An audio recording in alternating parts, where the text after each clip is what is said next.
অনেকেই বলে অপেক্ষা হচ্ছে শুদ্ধতম ভালোবাসার প্রকাশ। ভালোবাসতে সবাই পারে, কিন্তু সবাই প্রিয়তমার জন্য অপেক্ষা করতে পারে না।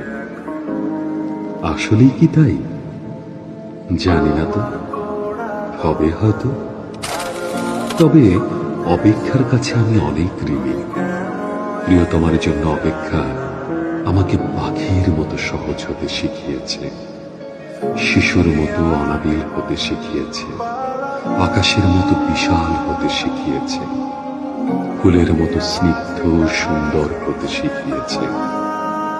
অপেক্ষা আমাকে সাগরের নীল জলরাশির মতো গভীর হতে শিখিয়েছে, প্রকৃতির মতো স্বচ্ছ হতে শিখিয়েছে। অনেকেই বলে সোনালি হচ্ছে মায়াবী ভালোবাসার মতো নিবিড়।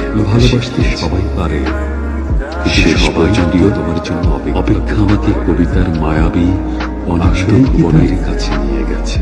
জানি না তো, হৃদয়ের মধ্যে